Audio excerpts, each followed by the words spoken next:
Hello and प्यारे दोस्तों, उत्कृष्ट यूट्यूब चैनल में आपका स्वागत है। यदि आप भी 2026 सीईटी की तैयारी कर रहे हैं तो आपके लिए ये वीडियो इम्पोर्टेंट होने वाला है। और आप इस वीडियो के माध्यम से ज़्यादा इस वीडियो को शेयर करके अपने दोस्तों को शेयर करके आप अपनी तैयारी को और अधिक अच्छी ढंग से कर सकते हैं या बेहतर कर सकते हैं। तो दोस्तों, आज के अपन इस वीडियो में सीईटी आगामी जो सीईटी भर्ती है उसमें राजस्थान के जीके से रिलेटेड यानी कि राजस्थान के सामान्य ज्ञान से संबंधित यानी कि त्योहारों के बारे में अपन बात करेंगे। यानी कि राजस्थान में कौन कौन से त्यौहार आते हैं, उन सारी चीज़ों को अपन इस वीडियो के माध्यम से कवर करेंगे।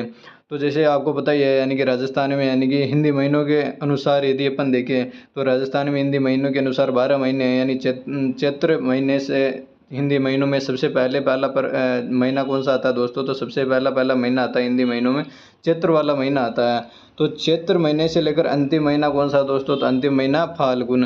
तो चैत्र से लेकर फाल्गुन महीने तक कौन कौन से हिंदुओं के पर्व आते हैं, तो उन सारे पर्वों के बारे में अपन चर्चा करने वाले हैं। इनमें जो मुख्य मुख्य पर्व यानी कि जो आगामी इसमें भर्ती परीक्षा में क्वेश्चन आने की संभावना, उन पर्वों को अपन विशेष रूप से उन पर ध्यान ज़्यादा रखेंगे दोस्तों। तो यदि आप इस YouTube चैनल पे पहली बार आए तो इसे लाइक कर दें और साथ में अपने दोस्तों को शेयर कर दें, साथ में सब्सक्राइब कर लें ताकि हमें भी ये मोटिवेशन मिलता रहे और आपके लिए और अच्छे AI से जनरेट वीडियो आपके लिए लाए। ताकि यदि AI से आधारित यदि अपन वीडियो देखते हैं, कोई भी बात सुनते हैं, तो उससे अपने को मतलब चीज़ें समझ में बहुत जल्दी आ जाती है। इसी प्रकार दोस्तों, यदि अपन अपने त्यौहार मेले त्योहारों की बात करें तो हिंदुओं के मतलब आपको पता ही है हिंदुओं में कौन कौन से त्यौहार आते हैं। तो हिंदुओं के त्यौहार में यदि बात करें तो सबसे पहले देखते हैं तो रक्षाबंधन भी एक हिंदुओं का पर्व है। जन्माष्टमी हो गया और गणेश चतुर्थी हो गई, नवरात्रा वगैरह हो गया, दशहरा हो गया, दीपावली हो गया और मकर संक्रांति, शरद पूर्णिमा, बसंत पंचमी और नाग पंचमी, ये सभी पर्व हिंदुओं के पर्व है। इसी प्रकार यानी कि इन महीनों में यानी हिंदी जो मास का कैलेंडर होता है, हिंदी जो वर्ष होता है, हिंदी वर्ष होता है, तो उसमें जो 12 महीने होते हैं उनमें पर्व भी आते हैं, अनेक त्यौहार भी आते हैं, अनेक जयंतियाँ भी आती है, अनेक मतलब महिलाओं द्वारा या पुरुषों द्वारा अनेक व्रत भी किया जाता है। तो इन सारी चीज़ों को अपन देखने वाले हैं दोस्तों। देखते हैं तो अपन सबसे पहला यदि अपन पर्व की बात करें तो अपने एक राजस्थान में कहावत भी है। कहावत क्या दोस्तों? तो सबसे पहले अपन कहावत की बात करें तो कहावत प्राचीन समय से चली आ रही है। कहावत है कि तीज त्योहार बावड़ी ले डूबी गणगौर।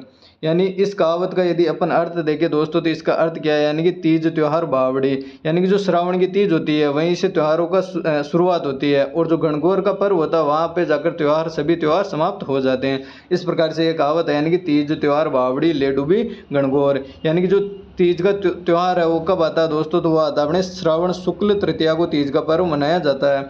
और यदि अपन श्रावण शुक्ल तृतीया में यानी कि श्रावण में कौन कौन से महीने आते हैं दोस्तों? तो श्रावण महीने में कौन कौन से पर्व आते हैं तो देखते हैं। यानी कि श्रावण, इससे एक ट्रिक है, यानी कि नानी का काम है छोरी। तो ना यानी ना से अपन देखते हैं तो ना यानी नाग पंचमी हो गया, निड्री नवमी हो गया और का यानी होता है यानी कामिका एकादशी हो गया। नानी का काम यानी नाग पंचकामिका एकादशी हो गया और है यानी हो गई यानी हरियाली अमावस हो गई।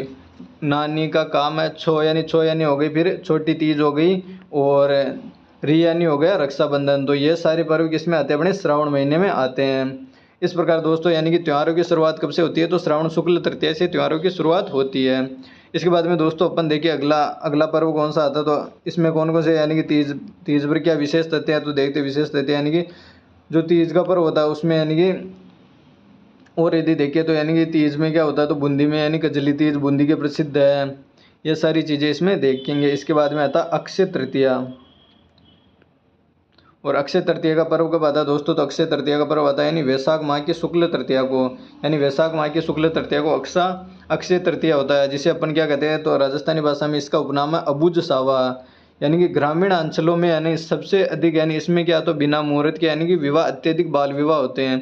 तो अबुझ सावा किसे कहते हैं? तो अक्षय तृतीया को। यानी वैशाख माह की जो शुक्ल तृतीया होती है उसे क्या कहते हैं? तो अक्षय तृतीया अबुझ सावा कहते हैं। राजस्थान में सर्वाधिक बाल विवाह भी कौन सी तिथि को होते हैं? तो वैशाख माह की शुक्ल तृतीया को या अक्षय तृतीया के दिन राजस्थान में सर्वाधिक बाल विवाह होते हैं।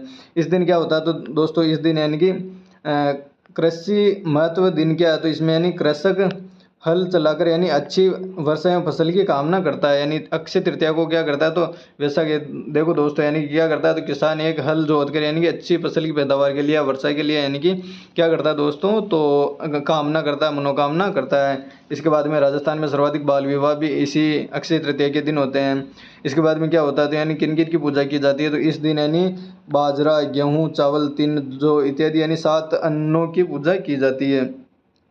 आप चित्र के माध्यम से देख सकते हैं यानी 7 अन्न कौन कौन से दोस्तों, तो 7 अन्न में यदि अपन देखें तो बाजरा हो गया, गेहूँ हो गया, चावल हो गया, तिल हो गया, जौ हो गया, इन इन इन सारे इत्यादि मतलब जो है, तो इनकी पूजा की जाती है। पकवान क्या क्या होते हैं, तो यानी खीर, बाजरे का खीचड़ा वगैरह बनाया जाता है और गुड़ की खलवाणी बनाई जाती है दोस्तों। तो ये अक्षय तृतीया का पर्व है।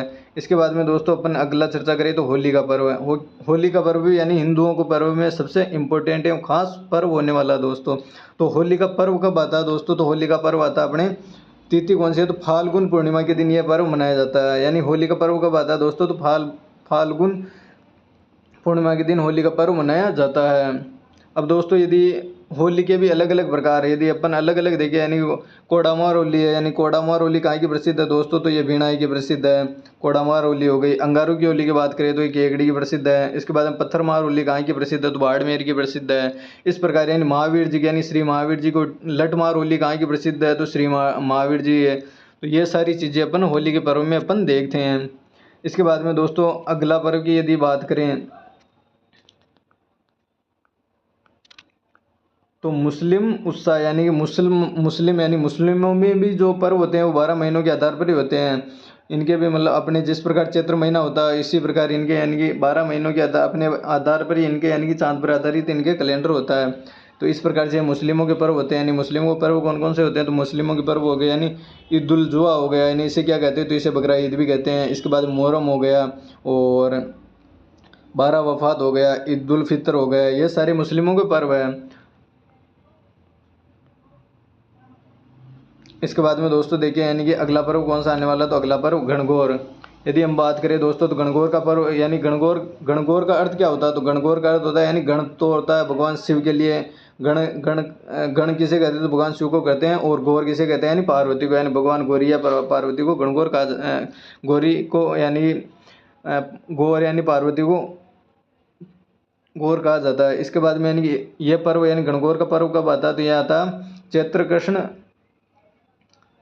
प्रतिपदा से चैत्र शुक्ल तृतीया तक ये चलने वाला पर्व है। यानी 18 दिन तक यानी गणगौर का पर्व चलने वाला है। और ये भगवान शिव और पार्वती की याद में ये पर्व मनाया जाता है, गणगौर का पर्व। उसके बाद में अगला दोस्तों देखें तो इस गणगौर पर्व में क्या खास बात होने वाली है, तो होली की राख के पिंडार जो कि अंकुरों के साथ पूजन किया जाता है इस पर्व में। इसके बाद में ये गणगौर का पर्व कहाँ कहाँ का प्रसिद्ध है दोस्तों, तो ये जोधपुर, जयपुर, उदयपुर, कोटा रियासतों में धूमधाम से ये पर्व मनाया जाता है।